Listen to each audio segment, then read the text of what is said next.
Señor presidente, señores comisionados, señores y señores asistentes, conciudadanos del Perú. Primero quiero agradecer la posibilidad de dirigirme a la comisión y a través de ella a todo el Perú para traer el punto de vista del Partido Aprista y para explicar cuál es la verdad tal cual nosotros la entendemos. De manera desnuda, transparente y, como se nos ha pedido, autocrítica. Pero en esta reunión de balance no podría comenzar sin decir que el balance de los 5 años de gobierno del Partido Aprista en esta confrontación con los sectores violentistas del terrorismo supuso para la organización que presido la pérdida de 1.300 militantes y funcionarios, algunos de cuyos hijos me acompañan hoy día como testigos de esa tragedia. Y aprovechar este momento para rendir homenaje a quienes, sirviendo al Estado en condiciones muy difíciles, lo hicieron sabiendo que pagarían con su vida ese servicio y pagarían con su vida el actuar de acuerdo a los ideales del movimiento de Haya de la Torre. Porque, señores comisionados, creo que el Partido Aprista pagó el más grande precio en la vida de sus militantes y funcionarios que otro partido haya pagado. Desde presidentes regionales como Luis Paredes Maceda, de Piura, presidentes de corporaciones como Félix Ortega Arce, cuyo hijo está aquí, o Marcial Capelletti, de Ayacucho, cuyo hijo también me acompaña, o el presidente de la Corporación de Piura, Ricardo Ramos Plata, y también prefectos como Manuel Santana Chiri de Ica, o como Gilbert Urbiola de Apurímac, cuyo hijo también está a mi lado, o alcaldes de todas las partes del Perú, elegidos democráticamente, como Luis Dueñas, alcalde provincial de Puno, como el alcalde de Guanta, Víctor Raúl Yangali, que sabía que iba a morir y sin embargo aceptó el mandato del pueblo, como Virgilio Purizaga, viejo profesor, autodidacta, libertario y anarquista de Chepén, como el alcalde de Tingomaría, Tito Jaime, o quien lo sucedió, el compañero Camasca, cuyo hijo también me acompaña, y ministros como Orestes Rodríguez, que murió víctima de la furia homicida, o el gran militar y caballero Enrique López Albújar. Señor, el presidente del Instituto Peruano de Seguridad Social, Felipe Santiago Salaverry, descendiente directo del caudillo de la patria, fue víctima también de la furia homicida. Y un diputado del Partido Aprista, el diputado Lee, y también mucho más modestos dirigentes magisteriales como Fernando Cabrel, y hasta militantes de los más pobres y los más humildes, de los que solo menciono a María Guapaya, víctima del senderismo en el Agustino. A todos ellos le agradezco, se me permita rendir homenaje, porque son mis hermanos y porque no los hemos olvidado. Y en nombre de ellos, formular acusación histórica contra Sendero Luminoso y contra las facciones terroristas, porque incapaces de convencer al pueblo peruano y de hablar con ideas, incapaces de articular un discurso coherente, incapaces de vivir democráticamente, escogieron pequeños y minúsculos grupos el lenguaje de las armas para silenciar a los que pensaban y actuaban. Tenemos hoy como balance que recordar esos muertos, pero acusar a la violencia terrorista sin ambajes y decir que no olvidamos, decir que cada uno de estos jóvenes puede perdonar cristianamente, puede no guardar rencor ni odio, puede comprender, pero que el Perú jamás olvidará y jamás perdonará aquello que sufrió y aquello que vivió. Y dentro de ese espíritu aprovechar este primer párrafo para decir, señor presidente, que frente a lo que hemos vivido, hay un lenguaje fundamental que es el de la autoridad, que es el de la firmeza, que es el de la necesidad de impedir que vuelva a producirse en nuestra patria aquello que hemos vivido Y en ese sentido saludo a esta Comisión de la Verdad, porque significa un esfuerzo de reflexión que estoy seguro conducirá a hacer ver la inmensa gravedad de lo que hemos vivido. Y creo que el primer punto y esencial es hablar del contexto, como usted ha mencionado, pero quizás desde otro aspecto, doctor Lerner.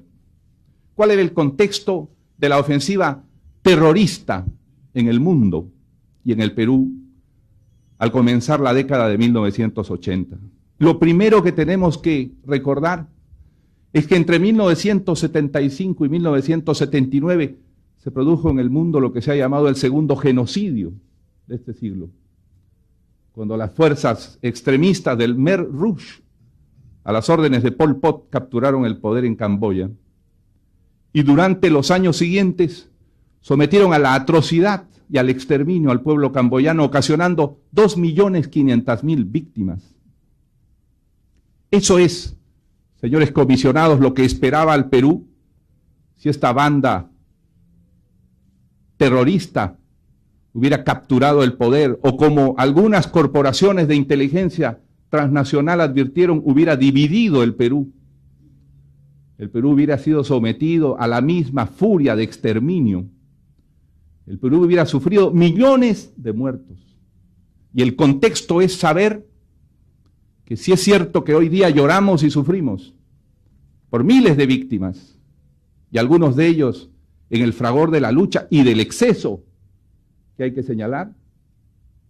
Esas miles de víctimas y esa obra impidieron que quizás millones de peruanos o cientos de miles de peruanos sucumbieran como sucumbieron los camboyanos a la furia de estas sectas fanáticas. Ese es el verdadero contexto, para saber hacia dónde iba el propósito de este grupo y hacia dónde iba su tendencia homicida. Primero, saber que si el Estado democrático, y asumo aquí también la defensa del presidente Fernando Belaúnde, si el Estado democrático no hubiera hecho todo su esfuerzo, con los errores y carencias que se le señalen, el camino del Perú hubiera marchado al exterminio, a la disolución y tal vez a la muerte de millones de peruanos. Esa es una firme convicción que tengo. Y es la firme convicción que los servicios de inteligencia y los analistas internacionales tenían al comenzar la década de 1980. Y es dentro de ese contexto que hay que entender lo que entonces comenzó como defensa del Estado frente a este enemigo anónimo, inesperado, para combatir el cual, de hecho, el Estado no estaba preparado. Pero contexto en el cual debemos comprender y entender a dónde se dirigía el Perú y ubicar cada uno de los puntos para juzgarlos, para analizarlos, para reflexionar sobre ellos. Este es, pues, el primer punto del contexto. ¿A dónde nos conducía esta insurgencia terrorista? Pero en segundo lugar, rechazar que esta insurgencia fuera una explosión espontánea nacida de la pobreza endémica y secular de las zonas más excluidas de nuestra patria. No es verdad. Fueron grupos universitarios de clase media, ideológicos, con viajes al exterior, los que instrumentalizaron y organizaron y muchas veces forzaron a los presidentes de comunidades campesinas, a los comuneros a actuar como vimos después se actuaba.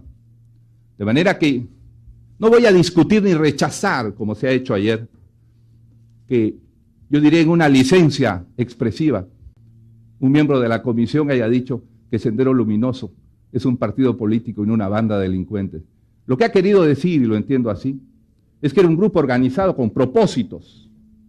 Pero yo digo, sus propósitos eran el exterminio, sus propósitos eran la lucha contra la democracia y contra el Estado. Yo no me pierdo en un combate de palabras, comprendo lo que se ha querido decir, pero creo que hay que tener en cuenta que justamente eso muestra que era un grupo con propósitos, no era una insurgencia de los campesinos más pobres, de los más excluidos que por su propia fuerza y espontaneidad se armaron con piedras, palos a degollarse entre sí y atacar a las fuerzas del orden. No, fue algo premeditado, estudiado, preparado, como Pol Pot había preparado largo tiempo el exterminio de 2.500.000 camboyanos. Por consiguiente, comprender que no es de la pobreza de donde nació Sendero, sino del uso que dio un grupo ideologizado a la pobreza para instrumentalizarla y convertirla en carne de cañón. Incapaces de convencernos a los peruanos, incapaces de reclutar prosélitos y miembros de un movimiento democrático en las universidades y en los sectores de clase media, fueron allá a buscar de esa manera criminalmente cómo instrumentalizar a los campesinos. Yo, señor, como ustedes, he tenido ocasión de hablar con muchísimos presidentes de comunidades, con muchos supervivientes de las acciones de Sendero o de las acciones de represión a Sendero. Y esa es la consecuencia que tengo. Muchísimos campesinos fueron forzados, utilizados en esta guerra como armas. Este grupo que pueden llamar movimiento político con ideología homicida, instrumentalizó como armas a los campesinos más pobres del Perú. ¿Por qué? Porque, y esto es lo segundo que hay que plantearle como contexto a todos los peruanos, especialmente a los más jóvenes que no han vivido esta circunstancia, porque esto ocurrió hace más de 20 años ya. La pobreza, señor, aumentó brutalmente por la insurrección terrorista. Yo he podido hacer, solamente desde el punto de vista de quien gobernaba el Perú 5 años, cuánto le costó al Estado mantener el estado de emergencia cada uno de los 5 años. Y yo le digo, señor, que allí se invirtieron, porque cada día de emergencia cuesta el doble de rancho y 3 veces más gasolina y transportes de todo tipo y avituallamientos. Yo digo que solo en eso gastamos miles de millones de dólares entre 1980 y 1990. Pero además la desertificación de las tierras y el abandono de los campos supuso una pérdida en producción, un lucro cesante agrícola para nuestra patria. Y la fuga de los inversionistas del Perú, no solo del gran inversionista que viene a hacer una mina, sino del pequeño inversionista que quiere poner otra tienda en el mismo distrito y vive espantado ante la situación de violencia que impera. O también la fuga del capital humano, de los profesionales, de los industriales del Perú, que comenzaron desde entonces a radicar en Miami y en otros lugares, aterrorizados ante la posibilidad de la muerte o del rapto. O los cortes eléctricos que detuvieron. ¿Qué inversionista podía venir al Perú si debido a las largas líneas de transmisión que tenemos desde el centro, la energía eléctrica era cortada día a día? Todo eso supuso en valores de hoy, y no es una exageración, un precio cercano a los 20.000 millones de dólares, en dólares de hoy.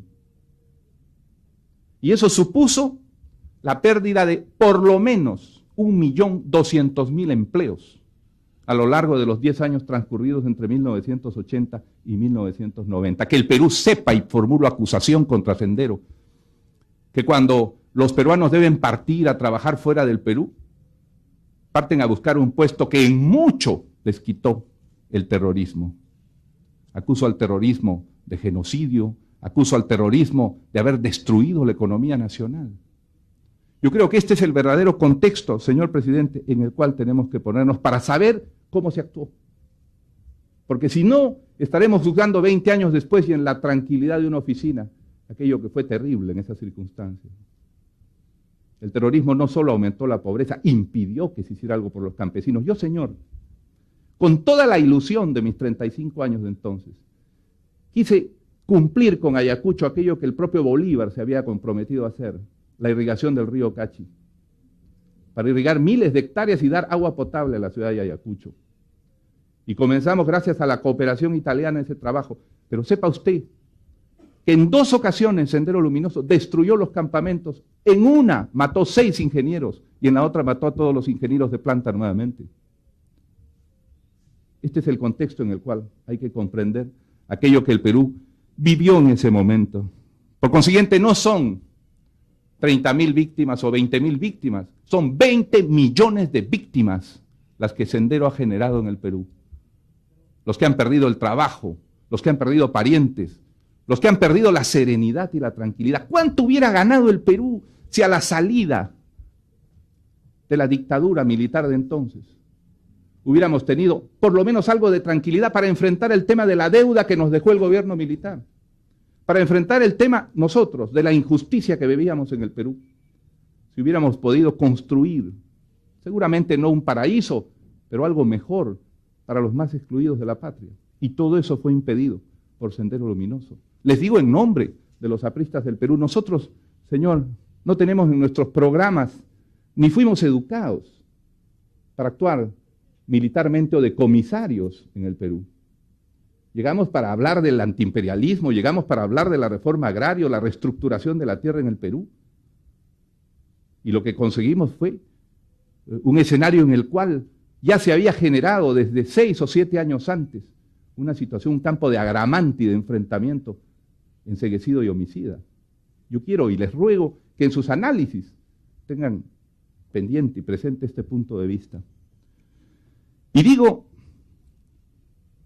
tras mencionar este contexto de 20 millones de víctimas del terrorismo, sobre el cual pasarán 100 años y la población peruana no olvidará de lo que ha sido víctima. Y es importante que esto se diga, y por eso es importante la Comisión de la Verdad, para que las nuevas generaciones sepan el inmenso peligro que eso supuso y sepan las consecuencias terribles que eso creó.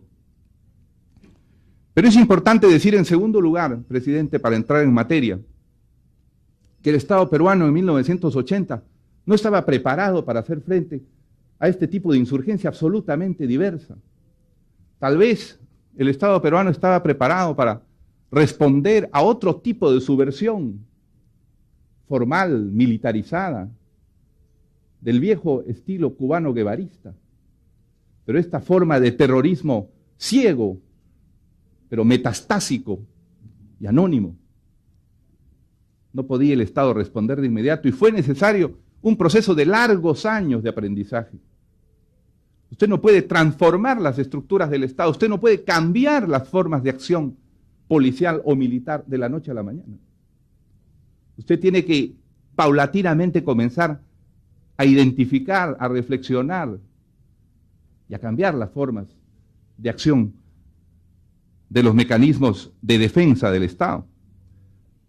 Por eso, el Estado, digo, fue sorprendido y quedará siempre, siempre, como un adudo, como una acusación para quienes terminaron su régimen dictatorial en 1980, que destruyeran las informaciones de inteligencia que seguramente se tenían, o si no se tenían también era responsabilidad respecto a lo que ya se estaba preparando en Ayacucho. Y es responsabilidad de quienes lo sabían, aunque no estuvieran en el Estado, si fueron profesores o cercanos a quienes estaban preparando todo esto, decirlo públicamente, porque lo otro era complicidad y ocultamiento. Pero en 1980, el Estado democrático se enfrentó a una situación absolutamente inesperada, frente a la cual no tenía respuesta, no tenía posibilidad de abortar inmediatamente aquello que comenzaba. Y sin embargo, el Estado debió defenderse a la manera en que pudo y con los instrumentos que pudo, porque ya estábamos noticiados los peruanos de a dónde podía llevar esta insurgencia. E inclusive hombres de izquierda comunista o marxista, comprendían, como mi gran amigo, el doctor Alfonso Barrantes, el inmenso peligro que suponía que esto continuara o se permitiera crecer. El Estado se defendió, y después hablaremos si cometió errores y excesos, pero el Estado tenía la primera obligación, era salvar al Perú de esto. Salvarlo de la destrucción genocida, salvarlo de la destrucción económica que ocurrió durante los siguientes 10 años. Y en esta lucha que comenzó el Estado, por momentos a ciegas, y se lo he dicho en las conversaciones privadas que he tenido con la comisión, que han sido 4, por momentos a ciegas, sin tener instrumentos reales, el Estado tuvo que hacer uso de sus fuerzas armadas y sus fuerzas policiales. Y a mí me toca, porque yo no me lavo las manos de eso, me toca rendir un homenaje al heroísmo de las Fuerzas Armadas y las fuerzas policiales. No suscribo ningún error, ningún exceso. Eso toca a la comisión y a la historia determinarlo y, si necesario, sancionarlo. Pero el conjunto de las instituciones respondieron con lealtad a su país. Las Fuerzas Armadas y las fuerzas policiales han entregado miles de víctimas y decenas de miles de hogares aterrorizados ante la posibilidad de que sus hijos o esposos murieran. Yo he podido conversar también con muchos oficiales, con policías, con soldados, con marinos, que tenían que caminar en los cientos de patrullas que mensualmente habían a lo largo de las zonas asoladas por el terrorismo. Y ellos sabían que se enfrentaban a algo desconocido, anónimo, cobardemente oculto detrás de los campesinos, pero tenían que cumplir su obligación. Y fueron, si ustedes cuentan, los miles de veces que salieron patrullas a lo largo de todos esos años, verán que los excesos y errores que se cometieron son poco frente a la inmensa cantidad de despliegue que tuvo que hacer la Fuerza Armada.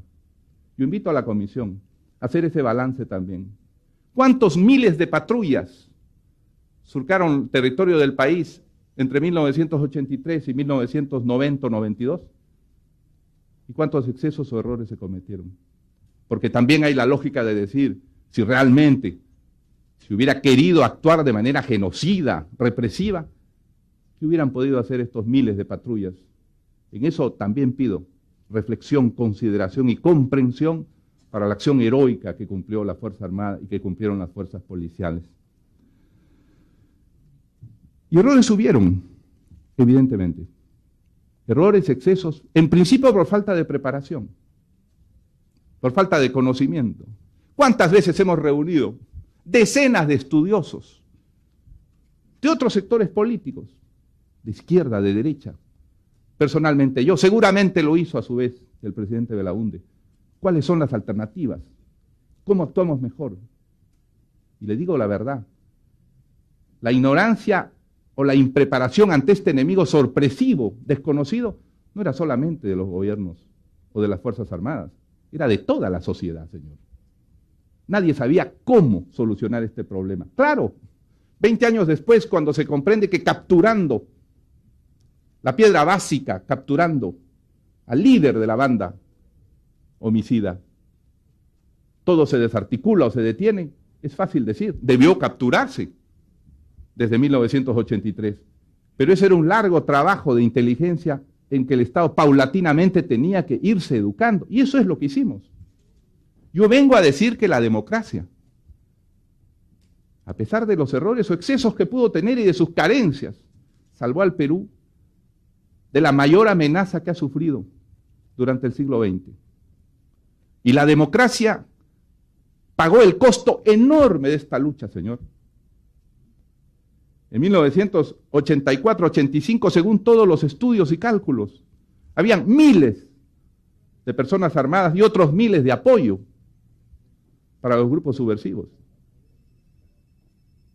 Y tengo la declaración de personas, las más importantes del Servicio de Inteligencia Nacional, después de 1990, según las cuales ese número se había reducido fundamentalmente. Quiere decir que la democracia, de todas maneras, actuó. Por momentos a ciegas, por momentos sin preparación, pero actuó con energía y salvó al Perú. Lo salvó del exterminio polpotista, como en Camboya, lo salvó de la continuidad en la destrucción total de sus fuentes de riqueza. Quisiera decir en tercer lugar, presidente, para entrar directamente en aquello que se me propone, ¿cómo respondió el APRA desde el gobierno a esta situación? Quisiera decir que es un combate, una lucha continua en los dos gobiernos democráticos. El presidente Belaúnde, cuando en enero de 1983 decretó el ingreso de la Fuerza Armada a la emergencia en los Andes del Sur, actuó con energía y obligó que en los años posteriores Sendero Luminoso comenzara antes de lo que había previsto una urbanización, un proceso de centralismo hacia Lima y algunas ciudades de la costa. Es en esta circunstancia en que nosotros encontramos el gobierno. Y como le repito, señor, los ministros que aquí me acompañan, los jóvenes apristas de entonces, los ideólogos, los amigos asesores, en verdad no estaban preparados para este tema, no estaba en ninguno de los libros de los propósitos de justicia social o de antiimperialismo o de asistencia al campesinado y a los pobres. No había ningún manual, ni lo había dejado escrito el gobierno anterior y mucho menos el anterior a él, cuál era el manual y cuál era la piedra filosofal con la cual solucionar este problema, como entonces muchas voces decían. Nosotros, señor presidente, tomamos dos tipos de medidas. Y la primera tiene que ver con el sentido social del gobierno. Ayer se ha explicado el carácter democrático del régimen anterior. Yo tengo hoy día que decir que nuestra primera preocupación fue darle un acento social a esa democracia. Claro que comprendíamos que este grupo organizado y con propósitos homicidas estaba utilizando una situación de exclusión, de marginación, de pobreza, de miseria absoluta. Y entonces había que acercar el Estado a ese sector olvidado. Había que reconciliar los Andes con la capital centralista y con la economía moderna del Perú. Y ese fue el propósito social que quisimos dar al gobierno. Pero no se nos dio en ningún momento tregua. Solo un movimiento de los dos que entonces actuaban dijo ofertarnos una tregua de un tiempo. El otro continuó su labor sistemática de hostilización, de asesinato. ¿Cuáles eran las medidas sociales de acercamiento del Estado a la población, a los más pobres? La primera fue identificar en qué áreas estaba actuando la subversión de manera orgánica. Nosotros diferenciábamos su dominio de muchas provincias, distritos de comunidades campesinas, de los grupos petardistas o de exterminio que venían a Lima. Era esa zona la que le daba su base social, su base de reclutamiento y de dominación. Habían impuesto allí una dictadura absoluta respecto a las comunidades campesinas. Y nosotros dijimos, hay que acercar el Estado a toda esta zona. Por eso planteamos inmediatamente lo que llamamos el plan del trapecio andino, expresión que entonces se puso en boga. Se trataba de identificar cuáles eran los distritos y las provincias en las zonas más altas, que comenzaban desde Apurímac, Huancavelica, continuando por las provincias altas del Cusco, se extendían a Ayacucho y hacia el sur, hacia Puno. Y nosotros dijimos, haciendo un esfuerzo de reorientación presupuestal, vamos a asignar de inmediato $40 millones a este trapecio andino para hacer obras concretas e inmediatas en todos los distritos.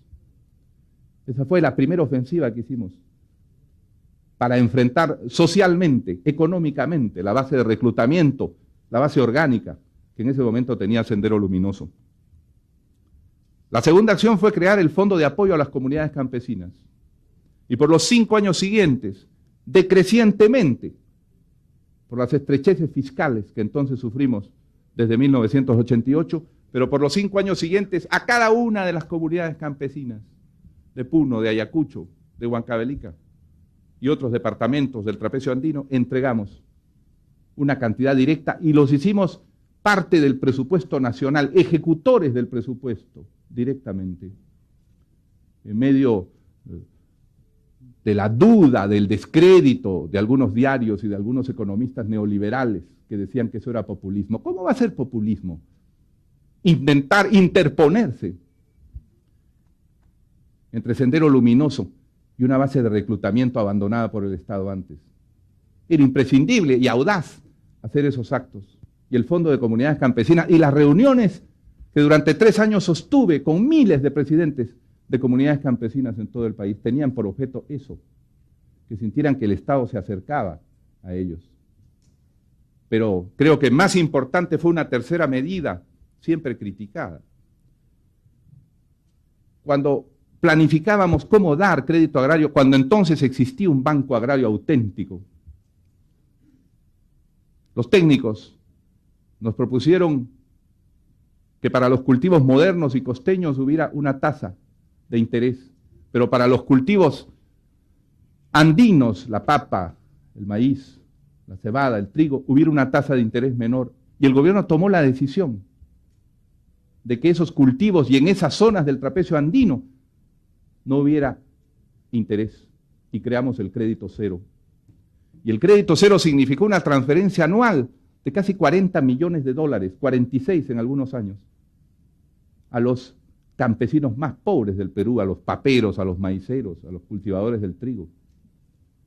Esas fueron, señor presidente, medidas fundamentales.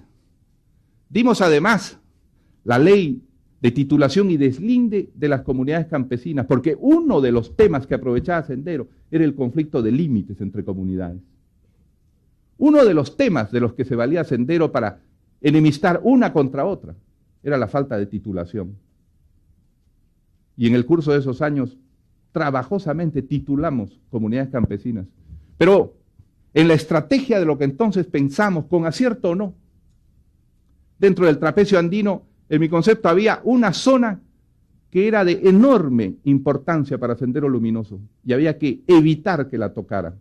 En nuestro concepto, Puno, el departamento de Puno, con su altiplanicie, representaba un pasto fácil para imponer allí también una dictadura de tipo homicida.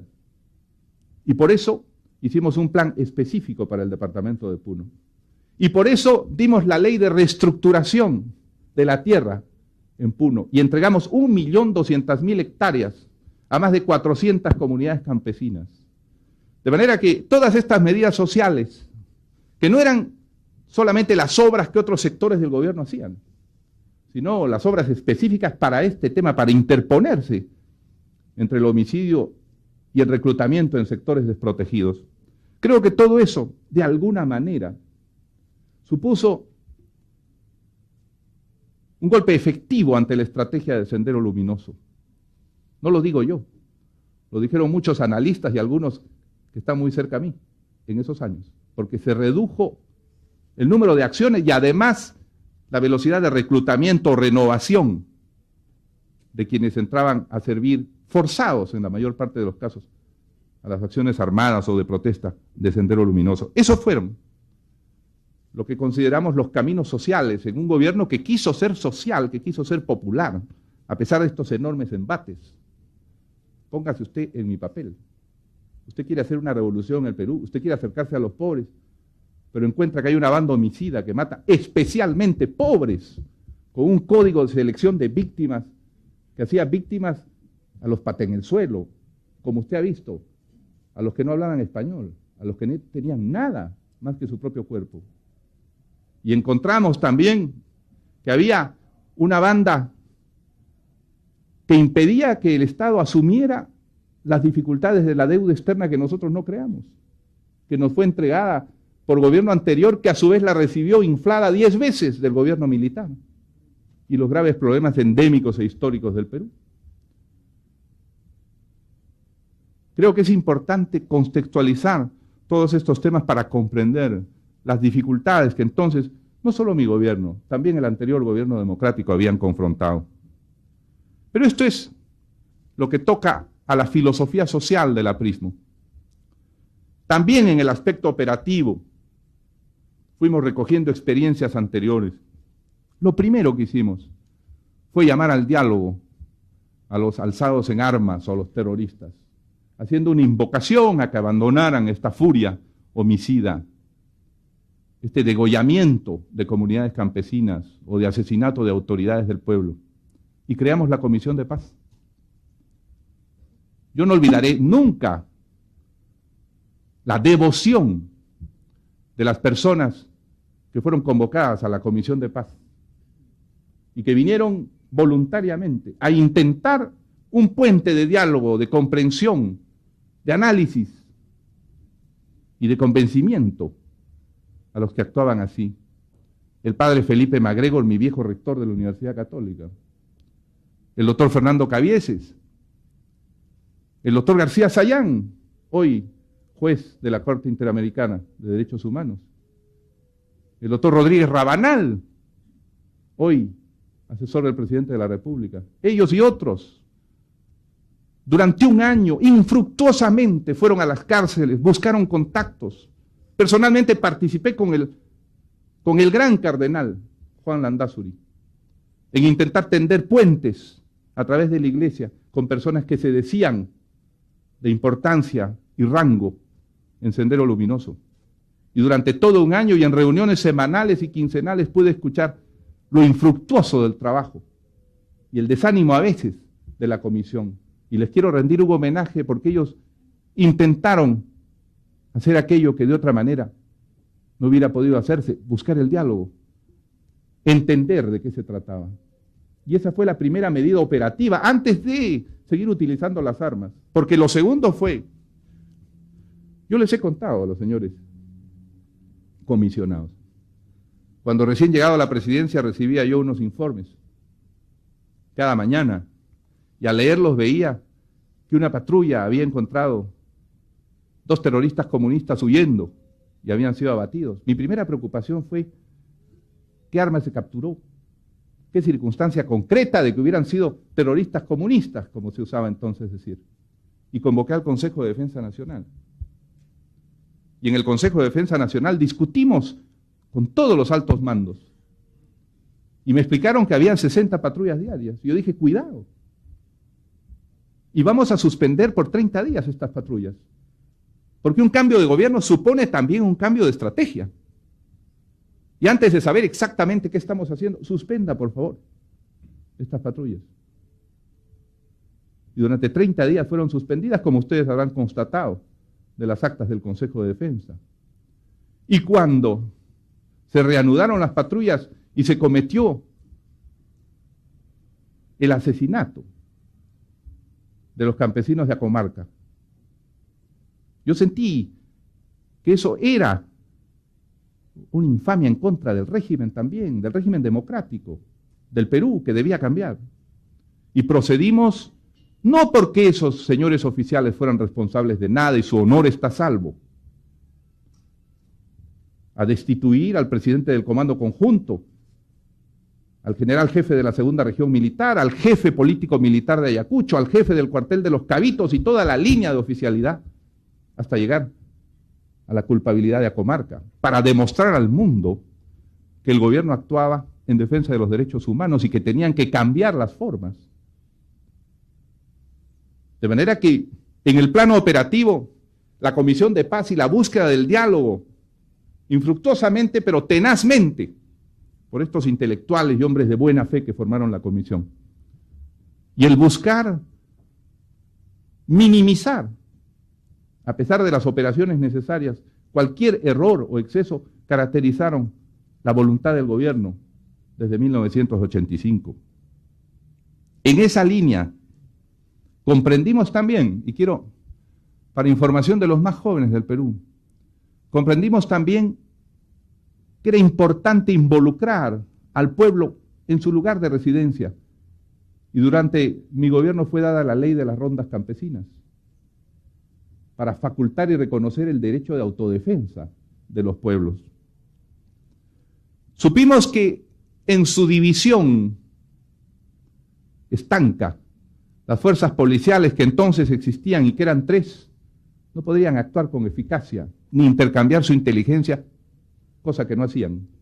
La inteligencia entonces era para vigilarse unos a otros, para ver su cercanía o no al poder. Y dijimos, esto tiene que terminar, unifiquemos las fuerzas policiales, proceso que terminó en la creación de la Policía Nacional, que hasta ahora subsiste, y que es evidentemente un mérito de ese régimen. Y también logramos la unificación de las 3 fuerzas en un solo ministerio, el Ministerio de Defensa. Y como consecuencia de esas 2 unificaciones, se unificó todos los servicios de inteligencia para que brindaran información al Servicio Nacional de Inteligencia de entonces. Si eso se cumplió con eficacia o no, toca a los historiadores saberlo, pero todos estos procedimientos operativos son los que nosotros intentamos poner en marcha para darle más inteligencia al Estado en la lucha frente a este enemigo desconocido. No debemos olvidar que en 1986 invitamos al célebre juez Imposimato, juez que había establecido los tribunales sin rostro para terminar con la amenaza de las Brigadas Rosas en Italia, con un resultado eficaz. Y lo invitamos y propusimos una ley que fue aprobada y creó la posibilidad de que hubiera tribunales civiles sin rostro para juzgar a los terroristas sin la amenaza que entonces sufrían los jueces. Esa ley fue aprobada, pero lamentablemente y dentro de la democracia el Poder Judicial no la usó. porque entonces consideró públicamente que tribunales sin rostro vulneraban la majestad del Poder Judicial. ¿Cuánto hubiéramos avanzado si se hubiera aplicado esa ley que era inteligente? Y finalmente, y entre otros temas, se creó el Grupo Especial de Inteligencia por mi gobierno, porque era finalmente una labor de inteligencia. Y ese Grupo Especial de Inteligencia, con las mismas personas que lo compusieron originalmente, terminó capturando 2 años después a Abimael Guzmán. Se me ha preguntado qué hizo el gobierno del Partido Aprista. Intentó hacer lo más posible por los pobres del Perú e intentó hacer más inteligente el combate frente a la delincuencia subversiva. Hay 2 percepciones siempre. La percepción de lo que yo llamaría, sin ambajes, la derecha, que reprochaba entonces y después al gobierno aprista, no actuó con energía. Nosotros no somos ni Fujimori ni Montesinos. Nosotros no actuamos violentando la democracia, violentando los derechos humanos. Qué fácil hubiera sido hacer lo mismo que en la Cantuta, o violentar todas las universidades y cerrarlas, o hacer mitimaes con las provincias donde hubiera más penetración senderista. Se nos reprochó como debilidad mantenernos dentro de la democracia. Se nos reprochó como debilidad que en cada ocasión en la que hubiera un exceso, fuéramos los que saliéramos nosotros a decirlo. ¿Por qué lo tiene que decir el adversario si uno tiene la obligación de decirlo? Actuamos en la comarca y cuando ocurrió la tragedia del asesinato masivo en 1986 en Lurigancho, me tocó a mí, después de ir a verificar in situ de qué manera habían ejecutado a prisioneros rendidos, decirlo ante el mundo, no solo ante el país. Se nos reprochó debilidad por parte de quienes estaban ya alimentando la idea de que solamente mediante el aplastamiento total de la democracia se podía combatir a Sendero, y eso no era cierto. Y no era cierto porque en su mejor momento, para usar un término, los terroristas tenían quizás 10.000 personas vinculadas a su acción. Y en 1990, por declaración de los propios jefes del Servicio de Inteligencia Nacional, apenas eran 800 o 900. La democracia sí puede, pero con trabajo, con paciencia, con lentitud, porque tiene que combatir, pero al mismo tiempo respetar lo más posible todas las leyes. Qué fácil hubiera sido cerrar el diario de Marca. ¿Se imagina, señor? En medio de los asesinatos. Yo he estado sentado en Palacio un día y de pronto una explosión me devuelve a la realidad. Y cuando voy a ver, hay 9 miembros de la escolta presidencial despedazados en las calles de Lima. Eso era Sendero Luminoso. ¿Y quién sacaba al día siguiente un titular diciendo que habían sido sancionados en una acción del partido? El diario de Marca. Pero entonces, ni el Parlamento, ni los jueces, ni los fiscales se atrevían a actuar frente a ese delito de incitación y de apología, porque decían que la libertad era así. Debilidades de la democracia que deben ser, y eso es parte de las conclusiones para más adelante, corregidas por si en algún momento insurgiera de nuevo algo como lo que entonces vivimos. Y la otra percepción, si la derecha nos dice débiles, la otra percepción fue represivos, desde el punto de vista de alguna izquierda, yo diría utopista o facilista, que decía, se reprime con exageración al pueblo. Reprimir con exageración al pueblo es hacer lo que hizo Sendero con las comunidades campesinas, lo que hizo Pol Pot en Camboya. Reprimir con exageración hubiera multiplicado cada una de las 60 patrullas diarias, hubiera dado al país un saldo de cientos de miles de muertos. El Estado actuó de manera sistemática y aprendiendo cada vez más. Y fue un largo aprendizaje de 10 años, lo que permitió que el mismo grupo creado en la democracia, el grupo de inteligencia, el grupo especial de inteligencia, capturara a Abimael Guzmán. Y todos saben que por la acción del Estado paulatina pero constante, Sendero Luminoso había sido casi diezmado.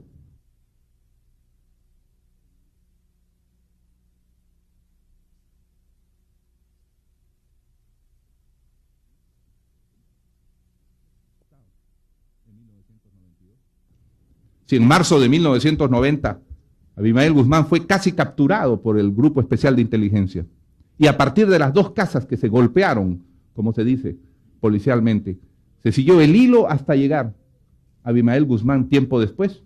Yo estoy convencido, y lo afirmo, que desde meses antes de la captura ya se conocía exactamente dónde estaba. Lo que pasa es que se dejó ese secreto y esa acción para manipular psicosocialmente al pueblo y justificar a posteriori el golpe de Estado diciendo que la democracia es débil, que la democracia no es capaz de actuar.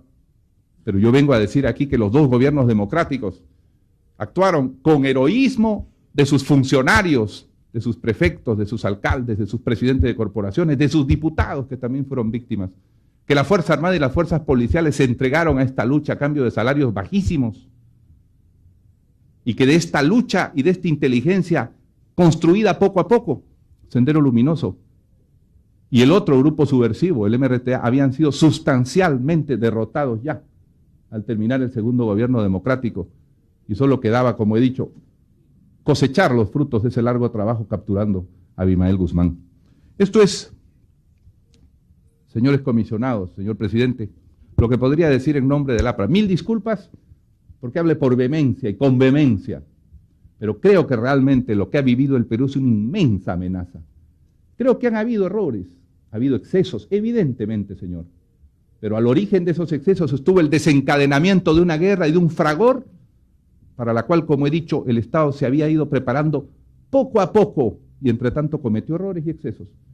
Cuando ustedes juzguen esos excesos, yo les pido que sean magnánimos en el análisis, magnánimos en el saber que un teniente, que un capitán, que recorre durante meses una serranía, puede caer a veces en precipitación, pero lo hace exponiendo su vida, lo hace trabajando, no desde un bufete abogadil, no desde una curul, lo hace trabajando por un salario mísero allí. Y al defender otra vez a los gobiernos democráticos y su acción eficaz, y al defender el heroísmo de los funcionarios de la Fuerza Armada y las fuerzas policiales, le reitero, señor, que ese trabajo salvó a nuestra patria de algo espantoso que hubiera ocurrido y nos hubiera puesto, como han dicho muchas corporaciones de inteligencia transnacionales, como el tercer genocidio que se hubiera producido en el siglo XX. Le agradezco mucho la ocasión de decir la verdad y de permitir que me acompañen los hijos huérfanos entonces y hoy jóvenes, que estoy seguro, por la memoria de sus padres, saben que frente al terrorismo solo hay una palabra: autoridad, firmeza. Solo hay democracia con las leyes, pero la fuerza para impedir que se repita lo que entonces vivimos. Muchas gracias. Gracias a usted, doctor García.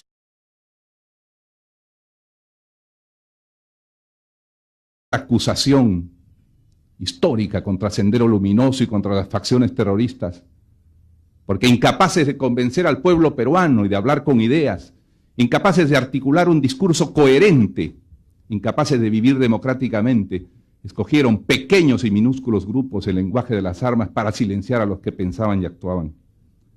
Tenemos hoy como balance que recordar esos muertos, pero acusar a la violencia terrorista sin ambajes y decir que no olvidamos, decir que cada uno de estos jóvenes puede perdonar cristianamente, puede no guardar rencor ni odio, puede comprender, pero que el Perú jamás olvidará y jamás perdonará aquello que sufrió y aquello que vivió. Y dentro de ese espíritu aprovechar este primer párrafo para decir, señor presidente, que frente a lo que hemos vivido hay un lenguaje fundamental que es el de la autoridad, que es el de la firmeza, que es el de la necesidad. Jaime, o quien lo sucedió, el compañero Camasca, cuyo hijo también me acompaña, y ministros como Orestes Rodríguez, que murió víctima de la furia homicida, o el gran militar y caballero Enrique López Albújar. Señor, el presidente del Instituto Peruano de Seguridad Social, Felipe Santiago Salaverry, descendiente directo del caudillo de la patria, fue víctima también de la furia homicida. Y un diputado del partido aprista, el diputado Lee, y también mucho más modestos dirigentes magisteriales como Fernando Cabrel, y hasta militantes de los más pobres y los más humildes, de los que solo menciono a María Guapaya, víctima del senderismo en el Agustino. A todos ellos le agradezco, se me permita rendir homenaje, porque son mis hermanos y porque no los hemos olvidado. Y en nombre de ellos, formular, no podría comenzar sin decir que el balance de los 5 años de gobierno del partido aprista en esta confrontación con los sectores violentistas del terrorismo supuso para la organización que presido la pérdida de 1.300 militantes y funcionarios, algunos de cuyos hijos me acompañan hoy día como testigos de esa tragedia. Y aprovechar este momento para rendir homenaje a quienes, sirviendo al Estado en condiciones muy difíciles, lo hicieron sabiendo que pagarían con su vida ese servicio y pagarían con su vida el actuar de acuerdo a los ideales del movimiento de Haya de la Torre. Porque, señores comisionados, creo que el partido aprista pagó el más grande precio en la vida de sus militantes y funcionarios que otro partido haya pagado. Desde presidentes regionales como Luis Paredes Maceda, de Piura, presidentes de corporaciones como Félix Ortega Arce, cuyo hijo está aquí, o Marcial Capelletti, de Ayacucho, cuyo hijo también me acompaña,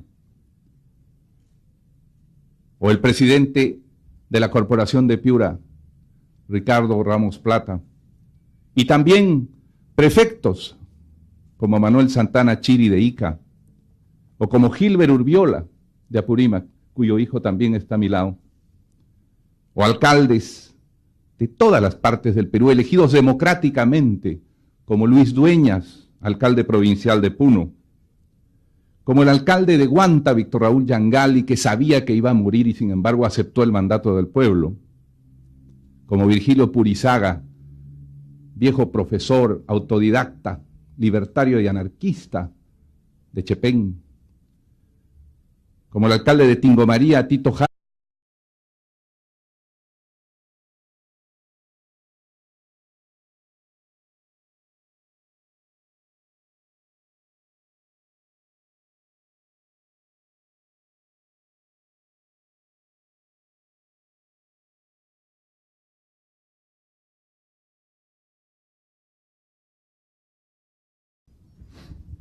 Señor presidente, señores comisionados, señores y señores asistentes, conciudadanos del Perú. Primero quiero agradecer la posibilidad de dirigirme a la comisión y a través de ella a todo el Perú para traer el punto de vista del partido aprista y para explicar cuál es la verdad tal cual nosotros la entendemos. De manera desnuda, transparente y, como se nos ha pedido, autocrítica. Pero en esta reunión de balance